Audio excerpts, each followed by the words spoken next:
Hello everyone, welcome to my channel Eternal Philosophia. So today we are going to discuss about supernova hypothesis by Fred Hoyle. So this video is going to be very much informative and important for all those who are preparing for UPSC, and this topic consists of general studies also. Basically, this topic is from geography, origin of the earth, and there are a lot of hypotheses given by various scientists, and this supernova hypothesis is one of them. So let's proceed. And before proceeding, I want to thank you everyone who have subscribed my channel, and those who have not subscribed my channel, please do subscribe, like and comment. Okay, so let's proceed. So ये जो Fred Hoyle थे, ये mathematician थे Cambridge university के। इन्होंने present किया था इनका थियरी जिसको हम बोलते हैं सुपरनोवा हाइपोथेसिस। कौन से ईयर में किया था? 1946। और इनका जो हाइपोथेसिस है वो बेस्ड था principle of nuclear physics. Now ये हम प्रिंसिपल ऑफ न्यूक्लियर फिजिक्स जो है नीचे देखते हैं। Okay, and was described in his एसे जो कि नाम था नेचर ऑफ द यूनिवर्स। इसके अंदर इन्होंने प्रिंसिपल ऑफ न्यूक्लियर फिजिक्स के बारे में बात किया है और about this supernova hypothesis. So this is the diagram I wanted to share with you all. तो ये जो डायग्राम है, I hope it is clear to you. I mean it is visible to you clearly. So if it is not visible to you clearly, I'll explain about this diagram. So basically, first of all, this foil, they talk that there are two stars that were present in the universe. First, it was the sun, and the second, it was the companion star. Okay, here also you can see this is the sun, this is the companion star. What happened?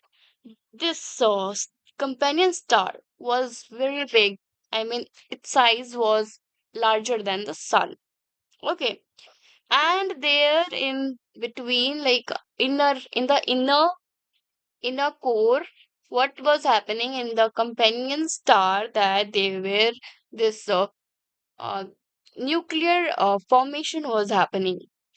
Just like first there was the formation of hydrogen. Okay, as soon as the temperature were increased inside, what happened? That hydrogen became used to combine each other and they formed helium. Okay. When the time came, there was no hydrogen left in this companion star. What happened? It exploded. It exploded violently, and then it started revolving around the sun. Here it's the sun in the middle, and it started to revolve. Okay, so after this, after revolving, what happened? The temperature was very high at that time. Then what happened? Slowly, the temperature used to cool down and condensed, and the matter, they combined each other and they formed planet. So this is how, according to this supernova hypothesis, our solar system is formed. So let's see how Hoyle explained this supernova hypothesis. Okay, so according to Hoyle, initially वहाँ पे दो stars थे universe में। एक तो हमारा primitive सन था, दूसरा हमारा कंपेनियन स्टार था। और जो हमारा कंपेनियन स्टार था वो जायंट साइज में था, यानी कि बहुत बड़ा साइज में था। और बाद में वही सुपरनोवा बना। Why? Because of nuclear reaction. ठीक है, न्यूक्लियर रिएक्शन मैंने आपको बताया है कि जब हाइड्रोजन जो है कंबाइन हो रहे थे और उन्होंने हीलियम फॉर्म किया था, जब एक टाइम ऐसा आया कि सारा हाइड्रोजन खत्म हो गया और फिर वो एक्सप्लोड हो गया। Okay, it may be pointed out कि जो एनर्जी होती है जो कि कोई भी स्टार से ना एमिट होती है, ठीक है, इन द फॉर्म ऑफ, चाहे वो लाइट के फॉर्म में हो या फिर हीट के फॉर्म में हो, वो जनरेट होती है by the process of nuclear fusion. Okay, जहाँ पे जो एटम्स होते हैं वो लाइटर एलिमेंट्स होते हैं। जब वो कंबाइन होते हैं इंटेंस हीट और प्रेशर के अंदर, वो क्या फॉर्म करते हैं? एटम फॉर्म्स करते हैं जो कि हेवियर एलिमेंट्स होते हैं, और ये रिलीज करते हैं वास्ट अमाउंट ऑफ एनर्जी। ठीक है, जब वो कंबाइन हो जाते हैं वो हैवी बन जाते हैं और बहुत सारी एनर्जी जो है रिलीज करते हैं। उसके बाद फिर मैं बताती हूँ ये जो स्टार्स थे, जनरली ये कंटेन करते हैं हाइड्रोजन, ठीक है। जो स्टार्स होते हैं उनमें हाइड्रोजन होता है, ठीक है। और ये जो हाइड्रोजन न्यूक्ली है, ठीक है, स्लोली स्लोली ये कंबाइन होता है एक दूसरे के साथ और फॉर्म करता है हीलियम। और इस प्रोसेस में comparatively heavier element helium is formed, ठीक है। जो हेवियर एलिमेंट्स है हीलियम की वो बनता है और जो वास्ट अमाउंट ऑफ एनर्जी है वो रिलीज होती है, जो हमने यहाँ बात किया, राइट। उसके बाद क्या होता है कि ये जो same type of nuclear fusion जो है, जो कि हॉयल के प्रिमिटिव सन में भी हो रहा था, ठीक है। But there was the question कि अगर ये प्रिमिटिव सन में भी हो रहा था न्यूक्लियर फिजन, तो सन क्यों नहीं ब्लास्ट किया, ठीक है। यानी कि सुपरनोवा कंपेनियन स्टार ही क्यों हुआ। सो यहाँ पे एक आंसर है कि जो कंपेनियन स्टार था ना, उसका जो रेट ऑफ न्यूक्लियर फ्यूजन था वो काफी ज्यादा टाइम्स बड़ा था, ठीक है, in the core of the companion star, अगर हम कंपेयर करें प्रिमिटिव सन से। और ये जो पैसेज ऑफ टाइम के साथ, यानी कि वक्त के साथ धीरे धीरे क्या करते गया, जो हाइड्रोजन न्यूक्ली था कंपेनियन स्टार का, वो कंज्यूम करते गया in the process of nuclear reaction. यानी कि मैंने आपको बताया जो हाइड्रोजन है वो फॉर्म होते गया और हीलियम बनाते गया। इससे क्या हुआ कि हमारा जो हाइड्रोजन है वो खत्म हो गया, राइट। फिर इसके बाद क्या हुआ, ये कोलैप्स हो गया और एक्सप्लोड कर गया, और इसको हम सुपरनोवा बोलते हैं। सो violent explosion of the companion star, जिसको हम अब सुपरनोवा बोलते हैं, वो रिजल्ट क्या हुआ उसका कि वो स्प्रेड हो गया, जो कि उसका मास ऑफ डस्ट था दिस कंपेनियन स्टार का, वो पूरी तरह से डस्ट में बदल गया और वो स्टार्ट करने लगा रिवॉल्विंग अराउंड द प्रिमिटिव सन। और जो होइल था उसने मेंटेन किया कि ये जो कंपेनियन स्टार है ये वॉलेंटली एक्सप्लोडेड हो गया, ठीक है।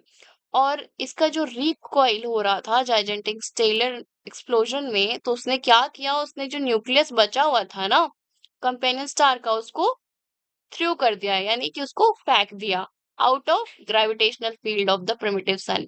यानी अगर सन है यहाँ पे, तो जितना भी ग्रेविटेशनल इसका फील्ड है उस जगह से क्या जाइजेंटिक स्टेलर एक्सप्लोजन ने इसको फेंक दिया न्यूक्लियर को, जो न्यूक्लियर था किसका, कंपेनियन स्टार का। और जो सुपरनोवा एक्सप्लोजन है reached an extreme temperature of about 5 billion degree Celsius. So जब एक्सप्लोजन हुआ था, ठीक है, तब इसका टेम्परेचर क्या था, 5 बिलियन डिग्री सेल्सियस।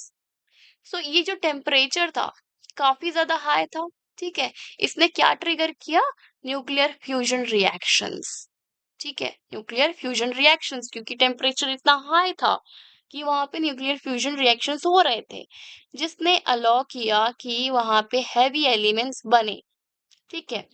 जब हाइड्रोजन जो है, जो कि खुद में एक लाइटर वेट और एलिमेंट था, जब वो कंबाइन हुआ हीलियम के साथ तो वो हैवी बन गया, राइट।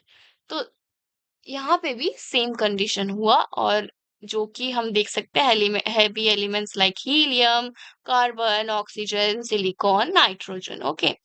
और ये जो इंटेंसिटी था, हीट और प्रेशर, जब ये एक्सप्लोजन हुआ था, क्या हुआ कि इस एक्सप्लोजन ने डिसाइड किया कि जो हैवी एलिमेंट्स हैं वो कैसे बने, ठीक है।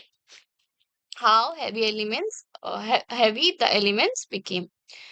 So this more extreme the condition, the heavier the element that formed, यानी कि जितना ज्यादा टेम्परेचर होगा उतना हैवी एलिमेंट्स बने, राइट। और ये जो डस्ट और गैस जो है, जो कि थ्रो हुई थी from this companion star during this supernova explosion, क्या हुआ, ये जो डस्ट था, मैं आपको दिखाती हूँ डायग्राम में, ये वाला जो डस्ट था जो कि रिवॉल्व कर रहा था अराउंड सन, जो कि सुपरनोवा के टाइम पे हुआ था, क्या होने लगा इस डस्ट से, बताती हूँ आपको।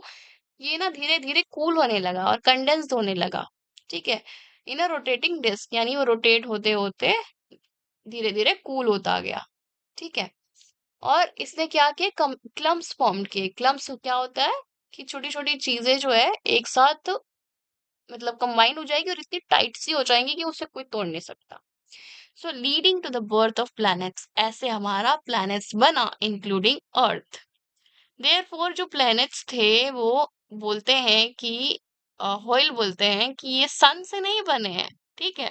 Planets were not created from the sun itself, बल्कि ये बने हैं हैवी एलिमेंट्स से।